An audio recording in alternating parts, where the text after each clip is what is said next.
Would you look at the time? It's time to rant about something that doesn't even matter.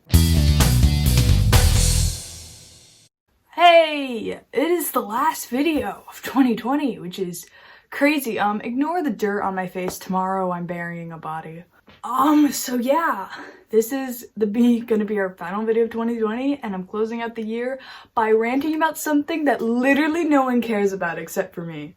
Also, sorry if you can see the reflection in my glasses, but I got like an actual little professional photography light, so yeah, hopefully this looks better. So anyway, basically, as you may or may not know, I have a deep affinity for the 2019 reboot of Carmen Sandiego. Not only because I am the #1 Carmen Sandiego simp, but also because I genuinely enjoy it as a show. And season 4 is actually coming out in January, so there will be many Carmen Sandiego videos in January, and by many I mean 2. But this one was planned before season 4 was announced because this is actually just going to be a rant about something that happens in season 2, episode 7, the Crackle Goes Kiwi Caper? That's the name, yeah. Yeah. I'm not here to waste your time. You don't even need to have seen any of Carmen Sandiego to understand, because I'll give context and you'll be like, what? What is this? Also, pretty much light spoilers for Carmen Sandiego, but the story is pretty predictable, so honestly, it's not gonna ruin the show for you. Okay, so basically, the premise of this episode is that they need to break into this high-tech facility in New Zealand. It's kind of relevant, that isn't it? So basically, they need to break into this high-tech facility, and the way that it works is they need someone externally from the facility operating the gates. And so Carmen has to get through all of these electrical fields, and so they need someone outside operating it to make it so that she can get through and then put the gates back up so that security doesn't suspect anything. And now, here's the thing. The security gates are operated on what is basically just a theatrical analog light board. It's not even a digital light board. It's literally an analog light board. Light board's the word. Control board? Whatever it's called. It's an analog, not digital one. If it was digital, I'd maybe understand, because those are I don't know, they're too big-brained for me. I learned analog, that is what I know. So it's operated on one of those. So what they do is they fly to Australia to get Crackle, or Graham. His name is Graham. His code name was Crackle. But anyway, so Graham is an electrician. Graham's an electrician who works at the Sydney Opera House, because Australian people are only allowed to be from Sydney. And so he's an electrician. So you would think, oh, that means he does the physical electronics work that the normal theater crew, they just don't know how to do it. So he's wiring things and stuff. No, he operates the light board. An electrician operates the light board! Why do you need to go to be a trained electrician to operate a lighting board? That does not... I learned how to operate a lighting board when I was 12. Do you think I had electrician training at 12? No, because operating a lighting board is not a difficult task. Lighting design, that's the hard part, but the actual lighting during the show, you just press buttons in a certain order. You don't even have to cue yourself. The stage manager's cueing you. You literally just have to press buttons when you're told to. It's not difficult. All of the difficult part of lighting in theater is the preparation, is the leading up to it. But actual day of, you're just sitting there sliding things on, off, that's all you do. And because it's basically essentially theater lighting, it's technically something else, but what they do is they tell him, okay, we need you to light this show in New Zealand for us. Keep in mind, at this point, Graham's memories have been erased, so he doesn't even know these people. He doesn't even know that he used to kind of date Carmen.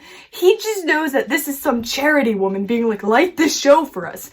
They could not find a single person in actual New Zealand to light this. They had to fly to Australia first. So light this show for us, and he's like, okay, I will.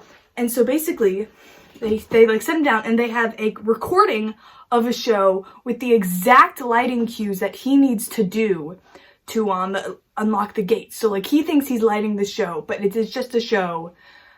And here's where I lost my mind. So the show is lighting, it's ballet. It probably was Swan Lake or something. It was generic ballet.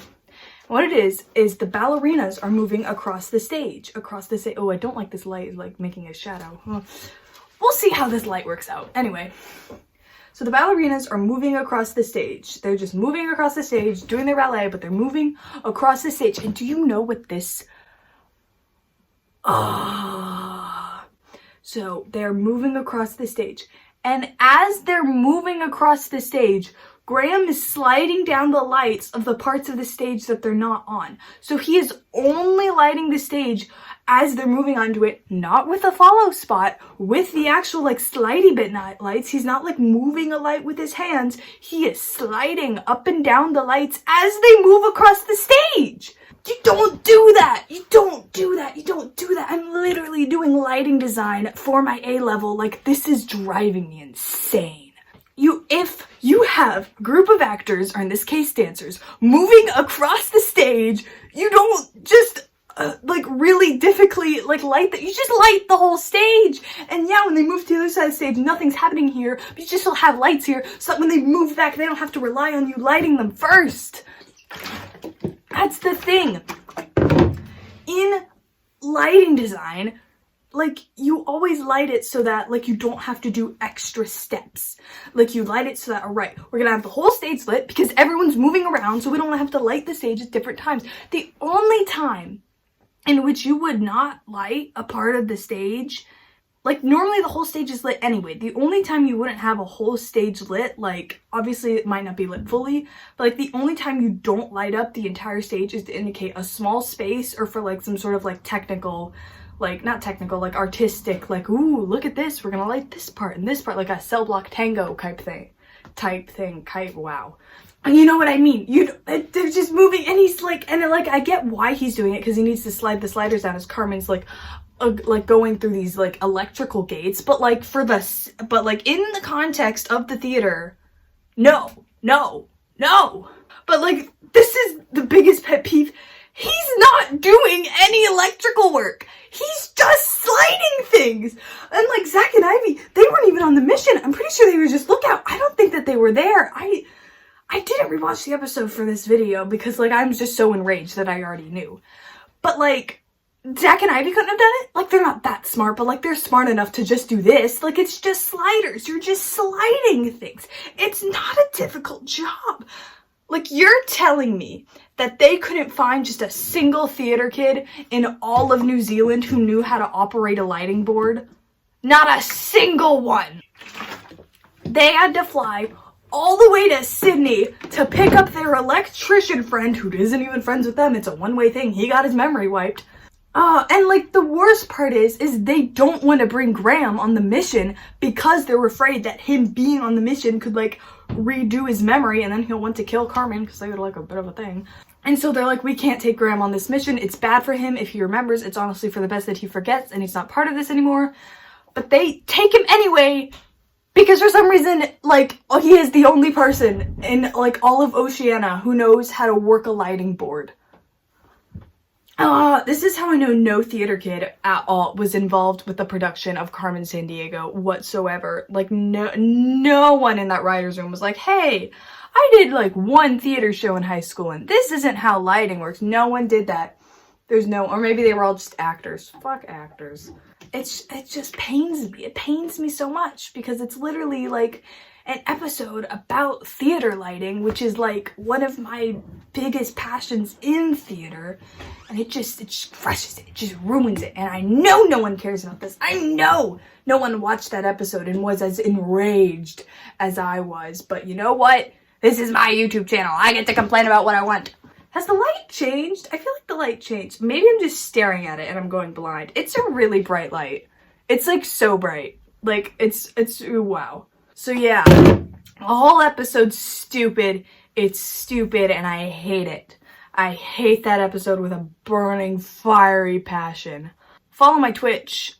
It'll be in the link below because things are going to start happening there pretty soon if this stupid monitor doesn't get here. That's another thing. I'm really on edge right now because pretty much everything else that I've ordered from Amazon, like that light, with my Christmas money has gotten here except for this stupid monitor. So pretty much the moment the monitor gets in here, like the next day I will be streaming. Like, so follow that. Subscribe to Dimension Bros, but you probably already are if you've made it this far in the video, because no one who is just randomly clicking on this video has stayed to this point because they saw that I was just an angry theater kid and they clicked away. Look at how long my hair is. This is great. I'm loving it. I'm loving it. I'm loving it. 2021, it's gonna be my year. It's probably that. Say that every year. Never has been. Yeah.